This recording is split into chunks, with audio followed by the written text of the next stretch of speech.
Big boss season 8 రసవత్తరంగా కొనసాగుతుంది. కానీ ఈసారి హౌస్మేట్స్ ఎంపిక సరిగ్గా లేదని ఎన్నో విమర్శలు వస్తూనే ఉన్నాయి. సోలో ఎంట్రీ లేదని జంటలుగా 14 మందిని బిగ్ బాస్ ఇంట్లోకి పంపించారు. ఇక ఆ తర్వాత సీన్ తెలిసిందే కదా.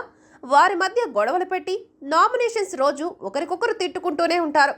బిగ్ బాస్ రూల్స్ అంటారు, కానీ ఒక్కరు కూడా పాటించరంటూ నెటిజన్స్ ఈ షో మీద మండిపడుతున్నారు. బిగ్ బాస్లో టాస్కులు గొడవలతో పాటు ఎమోషనల్ సీన్స్ కూడా మొదలయ్యాయి.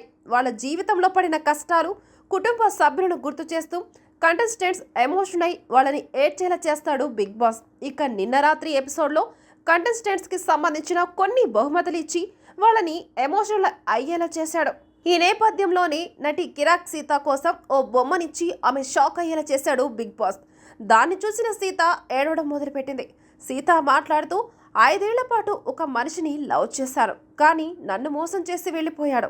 అతను నా జీవితం నుంచి వెళ్ళిపోయాక నాకు ఒక మంచి స్నేహితుడు దొరికాడు. అతనే ఈ బొమ్మని నాకు గిఫ్ట్గా ఇచ్చాడు. ఇది నా పక్కన లేకుండా అసలు నిద్రపోలేను అంటూ ఎమోషనల్ అయి మిస్ యూ కుమార్ అంటూ ఏడ్ చేసింది సీత.